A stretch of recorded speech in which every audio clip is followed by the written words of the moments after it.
Assalamu alaikum. This is a question on behalf of a non-Muslim brother. His name is Swaminathan. He's completed his bachelor's in information technology. And his question is, why is the Islamic world so sensitive to criticism? And why does Salman Rushdie or a European cartoonist receive death threats? The practice of fatwas to be more precise. Isn't there a better way to react to this? There should be. Sister asked a good question on behalf of a non-Muslim brother, that why are Muslims so sensitive to criticism? And in reference to Salman Rushdie, why are you so sensitive to criticism? Sister, every individual is sensitive. You show me one human being in the world who is not sensitive. But the sensitivity keeps on changing. The sensitivity keeps on changing. Certain things you are sensitive, certain things you are not. So everything, the levels keep on changing, each different individual. As far as the Muslims are concerned, we Muslims, we love our Creator Allah subhanahu wa ta'ala, and we love our Prophet Muhammad sallallahu alaihi wasallam. And our Prophet Muhammad sallallahu alaihi wasallam said that no Muslim is a Muslim until he loves Allah and His Messenger more than his own self. Loves Allah and His Messenger more than his own self. Now when we analyze the human being, some of the human beings love their children the most. There was research done that monkeys, they love their children very much. So the monkey was put in a well along with the child, and water was put. Water started rising up in that well. So the monkey picked up the kid and put in the arms. The water rose. It tried to save the child as much as the water kept on rising. Once it could not, it left the child and jumped out.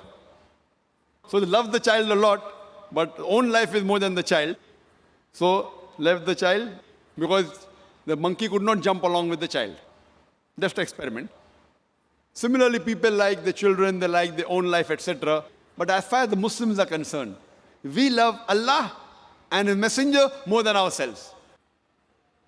For example, if you abuse me, I would not like it, but I would not mind it. I would not like it, but I would not mind it. ठीक है, no problem. But if you abuse Allah and His Messenger, I would feel more hurt. It is not sensitive, it is because they are the closest to me. So to the Muslims, Allah and the Messenger are the closest. Even closer than our children, closer than our wives, closer than our husband, closer than our own life. So that's the reason what you should say, your question should be reframed, that why do the Muslims love Allah and the Messenger so much? You tell me one human being. You get the human being, if you abuse him, you won't mind. But if you abuse on his mother, he'll get angry. If you abuse in the name of the mother, they get angry. So we love our Allah and our Messenger more than our mother also. So based on these things, the Muslims, they want to clarify. So when Salman Rushdie, being a so-called Muslim in inverted commas, born in a Muslim family, when he wrote book and criticized falsely, just for a few, just for money. So that's the reason the Muslims objected. You say, are there any better ways? There are many ways of objecting. I don't agree that all the ways the Muslims objected are right. Many a time they destroyed property which is wrong. I don't agree with it. But they are sensitive because it deals with our Creator Allah subhanahu wa ta'ala Messenger. But we should feel bad. But some of them overreact. Some of them took out protest, which were violent, which should not be. Some were peaceful, which is good. Best is to reply. And if you hear my talk on, is religious fundamentalism a stumbling block to the freedom of expression, I have given details. What did Salman Rushdie do? And how did he write the book? And the first country that banned the satanic verses was which country? India. Shri Rajiv Gandhi, at that time was the Prime Minister. He banned that book, Satanic Verses, in India. The first country to ban it. And I appreciate him. But unknowingly, he did not know that in that same Satanic Verses, besides speaking bad about Prophet of Islam and Allah subhanahu wa ta'ala, he even spoke bad about Sita and Ram. Sri Ram, which people, when they read the book, they may not realize, they just superficially read it. And imagine, I'm asking the question to the British government. A few years back, there was an American author, writer, who uses a four-letter word for Margaret Thatcher's policies. Margaret Thatcher's policy. Four-letter word, father, uncle, cousin, king. And they banned him from coming to UK. Why? He uses the four-letter word. This Salman Rushdie, he uses the same word and makes it active, ing, many times for the British policy, for Margaret Thatcher, and he calls her, you know what, in his book, Maggie the bitch. Now fine.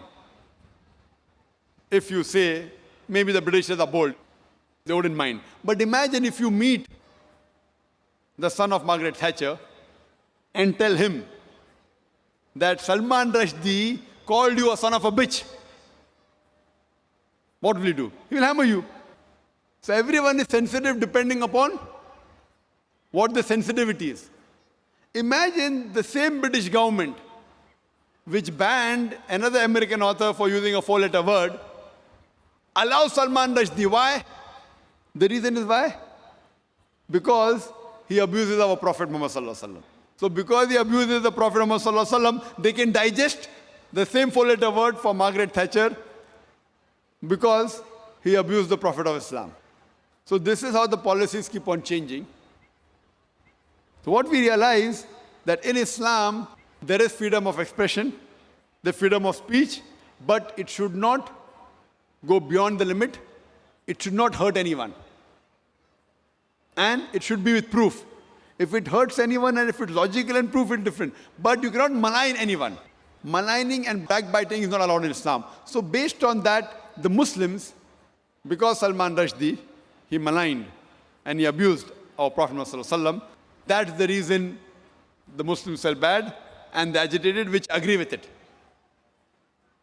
And if we analyze, in most of the religions, the punishment for blasphemy is high. Whether you read the Bible, whether you read the Hindu scriptures, whether you read the Quran, and this we consider as blasphemy. That's the reason the Muslims were angry and we were sensitive because he spoke against to something which we love much more than our life. Hope that answers the question.